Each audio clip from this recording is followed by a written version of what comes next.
Trust the process.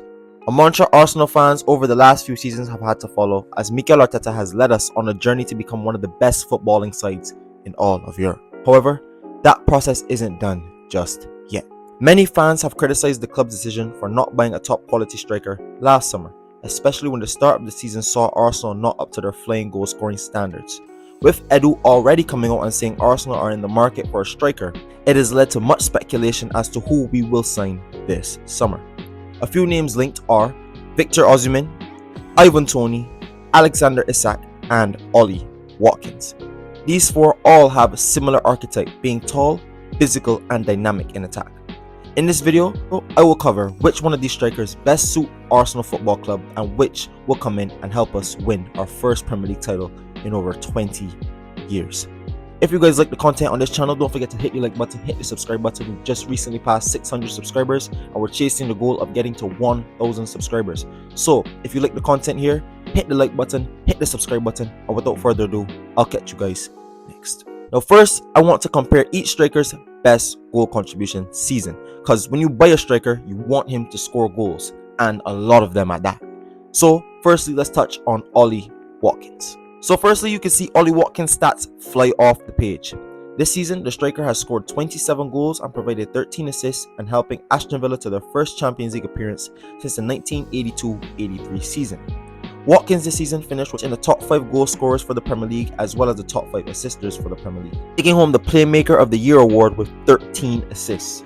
Watkins even impressed at the Euros, showing that every time he came off the bench for Harry Kane, he showed he was absolute quality. Quality he showed in stretching opposition back lines with runs in behind, as well as pinning defenders, turning quickly to score wonderful goals, like what he did against the Netherlands to send them to a Euros final. This versatility in his play is something Arteta is very keen on, as we've seen a similar play style deployed in players like Jesus, Havertz, and even Eddie Nketiah, the way they like to run in behind, pin their players, as well as spin and turn and score beautiful goals. We've seen Nketiah do it, we've seen Jesus do it, and we've even seen Kai Havertz do it at the back end of last season. But Ollie Watkins can be a combination of that style of play and a clinical goal scorer up front for the Arsenal. With Transfermarkt labeling his value at 65 million euros, Watkins could be a very smart buy for Mikel Arteta, giving us the ability to keep playing the same style of play as well as having a clinical striker up top. However, even though his goals and assist numbers are very good, will Aston Villa look to sell to a rival? Will Unai Emery look to strengthen a rival? To be honest, that's something I cannot see happening. However, a player like Victor Osimhen, who's keen on a Premier League move, also who's a player that scores goals and has proven he is a winner. Victor Osimhen over the last 2 seasons have scored 48 goals in 71 games, helping Napoli to their first league title since the days of great Diego Maradona. This season, even in limited minutes due to injury and AFCON duties, Osimhen has provided 21 goal contributions in 2,476 minutes of football, averaging a goal contribution every 117 minutes. The thing about Osimhen is that he's a striker that likes to get on the end of play rather than being involved in the build-up. If you look at his stats, he attempts under 14 passes per 90 with a less than 70% accuracy. However, when you contrast that stat with his touches in the attacking penalty area, as well as progressive passes received, we see a trend that follows the eye test. Osimhen is a striker that likes to win knockdowns and is willing to run the channels, but he loves to be in the box and get on the end of great service. So if you provide service for Victor Osimhen, he will score. With Osimhen valued at £100 million, are Arsenal willing to do that deal? To be honest, it's very late in the window, and paying £100 million will not look good for FFP. We've seen what is coming up with Manchester City, we see what's coming up with Chelsea, and we've seen the effects it's had on clubs like Everton and Forest already. Will Arsenal, who's just recently got themselves to a good sustainable area, look to spend money on one player again back-to-back years like that? I don't know. If I'm very honest with you. Ivan Toney is the next striker I'd like to highlight, and since he's been linked to Arsenal, many fans have been clamoring for him to sign, especially back during the Christmas period where the goals for Arsenal were running very dry. Many thought the 28-year-old would arrive during the January transfer window after serving an 8-month ban from football, but the deal never progressed and never materialized. However, the rumours haven't gone away. If we look at Toney's best goal scoring season, the season before the ban, he scored 20 Premier League goals for Brentford, who went on to have a top half league finish, their highest ever. This season, without his goals, they were languishing down by the relegation zone and in a relegation battle. So we can see for Brentford, he's a player of high value. But what makes him so valuable? Well, very similar to Osimhen, he likes to win headers and enjoys the physical battle with centre-backs, and he will take his chances in the box when given. His stats from this season are also very flawed due to his sample size, but if you watch Tony during the 22-23 season, you know he's a very good striker. However, with reports surfacing over the last couple of months with over an attitude issue previously, as well as Brentford claiming for a hefty fee, is Ivan Toney worth it?